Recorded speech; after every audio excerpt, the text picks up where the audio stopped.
آج کل اکثر مسلمانوں کے گھروں میں یہ دو غلطی ہوتی ہوئی نظر آتی ہے۔ اکثر مسلمان یہ دو غلطی رمضان کے مہینے میں کرتے ہیں، اور یہ دو غلطی اتنی بڑی غلطی ہے جس کی وجہ سے اس کا روزہ بھی نہیں ہوتا ہے۔ پہلا سوال یہ ہے کہ اگر کوئی شخص سحری میں نہ اٹھ پائے، سحری میں کچھ بھی نہیں کھایا اور نہ ہی کچھ پیا،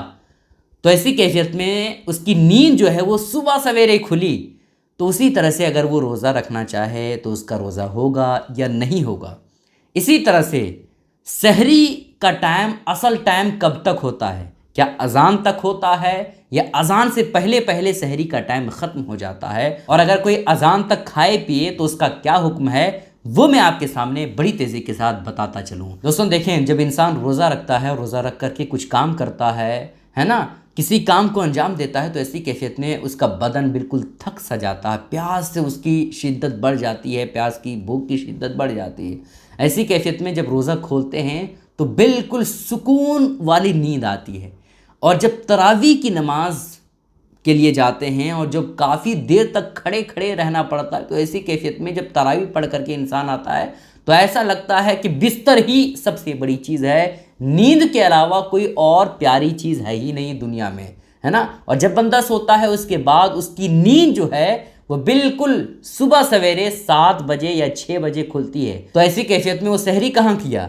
تو اب اگر کوئی شخص سحری نہیں کیا تو اس کے لیے کیا حکم ہے؟ تو دوستوں دیکھیں، اگر کوئی شخص سحری نہیں کر پایا، نہیں اٹھ پایا، یا سحری کی دعا کرنا بھول گیا اور سحری کا ٹائم ختم ہونے کے بعد یاد آیا ہم نے نیت نہیں کیا ہے، تو بالکل گھبرانے کی ضرورت نہیں ہے، اس میں پریشان ہونے والی کوئی بات نہیں ہے نا۔ اگر آپ نے سونے سے پہلے یہ من میں ارادہ کیا تھا، جیسے آپ تراویح کی نماز پڑھیں، اس کے بعد آپ سونے کے لیے گئے اور سونے سے پہلے آپ نے یہ ارادہ پہلے سے ہی کر رکھا تھا کہ ہم جو ہے کل روزہ رکھیں گے، تو ایسی کیفیت میں اگرچہ آپ سحری میں ایک گھونٹ پانی بھی نہیں پئیں اور نہ ہی کچھ کھائیں، تو ایسی کیفیت میں آپ اسی طرح سے بغیر سحری میں کچھ کھائے پیے آپ روزہ رکھ سکتے ہیں، اس میں کوئی حرج نہیں ہے۔ سحری اگر آپ نہیں کرتے ہیں یا نیت نہیں کرتے ہیں اور اسی طرح سے روزہ رکھتے ہیں تو آپ کا روزہ ہو جائے گا، روزے میں کوئی دقت نہیں ہوگی، ٹھیک ہے۔ یہ الگ بات ہے کہ سحری کھانے کے تعلق سے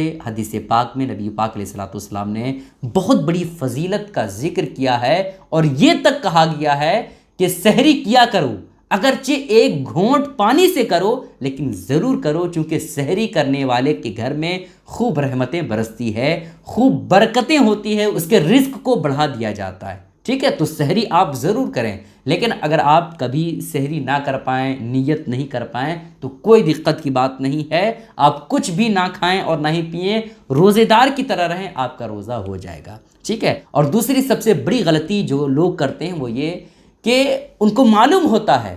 کہ سحری کا ٹائم جو ہے وہ ختم ہونے کا ٹائم 4:40 پہ یا 4:45 تک سحری کا ٹائم ختم ہو جاتا ہے، پتہ ہوتا ہے، لیکن اس کے باوجود بہت سارے لوگ یہ کرتے ہیں کہ اذان تک کھاتے پیتے رہتے ہیں۔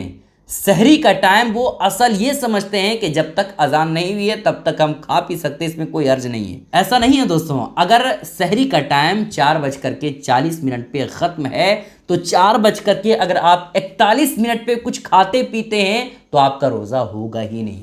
آپ کا ہرگز روزہ نہیں ہوگا۔ اور اکثر و بیشتر جو سحری کا ٹائم ختم ہونے کا ہوتا ہے وہ اذان سے 10 منٹ 15 منٹ کے فاصلے پر ہی ختم ہو جاتا ہے، یعنی اذان ہونے سے 10 منٹ 5 منٹ پہلے ہی سحری کا ٹائم ختم ہو جاتا ہے۔ اب آپ سوچئے کہ سحری کا ٹائم ختم ہو گیا ہے، اس کے بعد تک آپ کھاتے پیتے رہے ہیں، تو ایسی کیفیت میں آپ کا روزہ ہوگا ہی نہیں۔ تو اس لیے اگر سحری کا ٹائم ختم ہو گیا ہے اور آپ کے منہ میں کوئی لقمہ بچا ہوا ہے تو فوراً آپ نیچے اگل دیں اور بالکل صحیح طور پر کلی کر کے بالکل اس کے بعد کچھ بھی کھائیں پیئے نا، ورنہ آپ کا روزہ نہیں ہوگا، ٹھیک ہے۔ ان باتوں کا خیال ضرور رکھیے گا، اور اس کلپ کو ثواب کی نیت سے دوسروں تک ضرور شیئر کریے۔